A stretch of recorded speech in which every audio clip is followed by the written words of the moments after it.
There are moments in the journey of faith when breakthrough and suffering arrive in the same place. When healing is followed by hostility.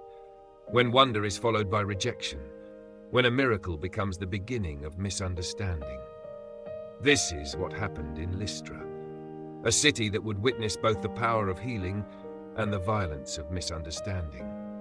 Paul and Barnabas had been forced to leave Iconium after rising opposition. But leaving one city did not end their mission. It simply moved it forward. They arrived in Lystra, a smaller, less politically significant city compared to others they had visited. It was not a major center of Jewish teaching. It was more influenced by local pagan traditions and Roman culture. But even in places like this, the message of the gospel was not absent. It simply entered in a different way. And in Lystra, something remarkable happened. There was a man sitting in the public area of the city. He had been crippled from birth. He had never walked. He had never experienced normal mobility. His condition was permanent in human terms. He listened as Paul spoke, and something in his response stood out. Paul looked directly at him and saw that he had faith to be healed. This moment is subtle but important, because healing in this passage is not random. It is connected to response. The man is not passive. He is engaged. He is listening. He is receiving. And Paul speaks with authority. Stand up on your feet. Immediately, the man jumps up and begins to walk. For the first time in his life, strength enters his legs. Stability enters his body. Movement enters what had always been still. This is not gradual recovery. It is sudden transformation. And the crowd sees it. But their interpretation of what they see is not aligned with reality. Instead of recognizing the power of God, they interpret the event through their cultural understanding.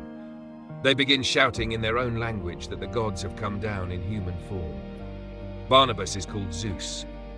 Paul is called Hermes because he is the main speaker. This reveals something important about perception. When people encounter something beyond their framework of understanding, they often interpret it through existing beliefs rather than truth. The miracle does not immediately lead to correct interpretation. It leads to confusion mixed with reverence. And before Paul and Barnabas can stop it, the local priest of Zeus brings bulls and wreaths to offer sacrifices to them. The situation escalates quickly, from healing to worship of humans, from divine power to mistaken identity. When Paul and Barnabas realize what is happening, they react immediately. They tear their clothes, a traditional expression of distress and rejection of blasphemy, and rush into the crowd. They raise their voices, trying to stop the people.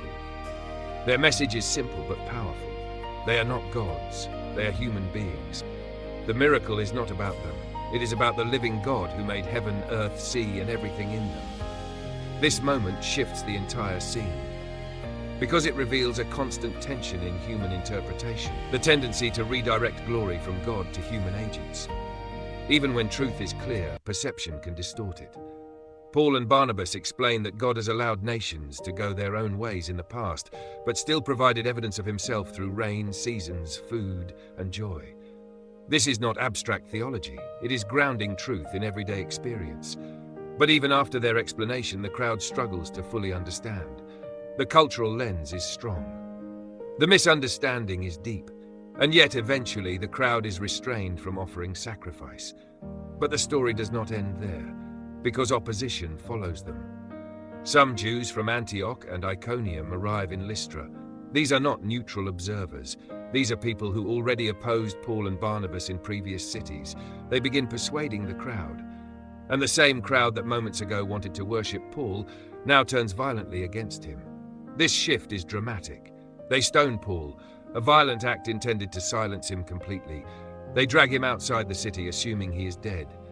This is one of the most intense moments in Paul's journey, from healing a man to being left for dead, from being worshipped to being attacked, from being praised to being rejected. And the contrast is striking. But then something unexpected happens. The believers gather around him, and Paul gets up. The text is simple, but the implication is powerful. He is not dead, he stands again. And instead of leaving immediately in fear, he goes back into the city.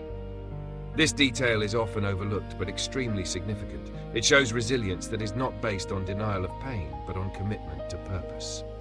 The next day, he and Barnabas leave for Derbe. a nearby city where they continue preaching and teaching. No pause, no retreat from mission, just continuation. To understand Lystra and Derbe, we need to see the deeper pattern. Three major movements define this passage. Healing leads to misunderstanding. Misunderstanding leads to misplaced worship. Misplaced worship leads to violent rejection. And through it all, Paul and Barnabas remain steady in message. They do not claim glory, they correct misunderstanding. They continue after suffering. This pattern reveals something important about how truth operates in environments of confusion. Truth does not always produce immediate clarity in others. It often passes through stages of interpretation. First, people see the result. Then they interpret it through their worldview. Then, correction is needed. And sometimes, even after correction, external influence can reverse perception entirely. This is what happens when Jews from other cities arrive and shift the crowd's mindset.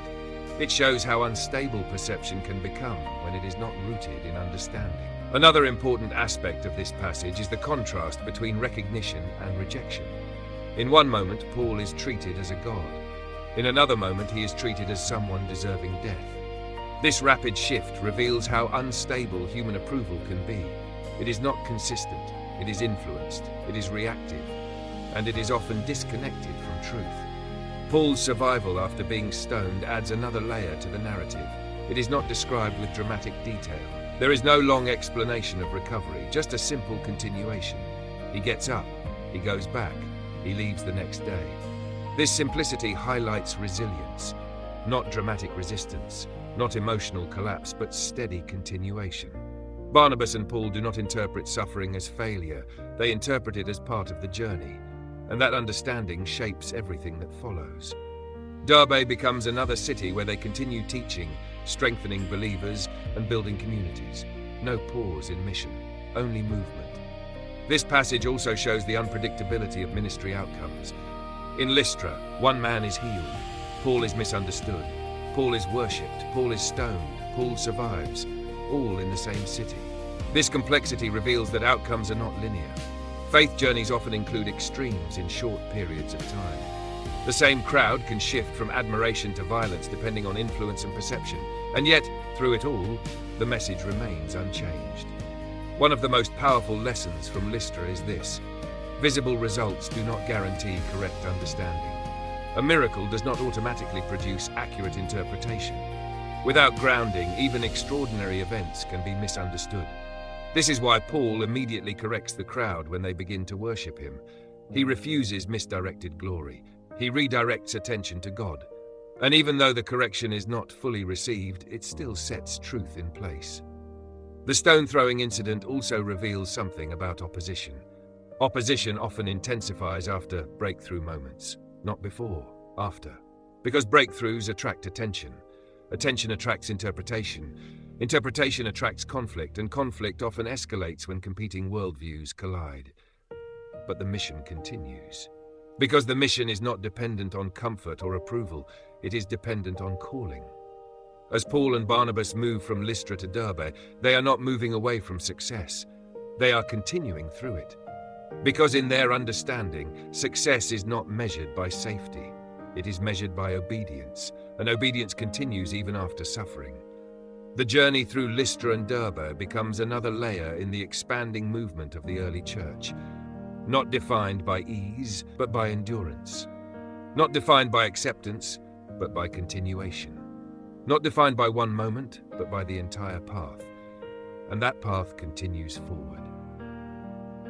Thank you for watching.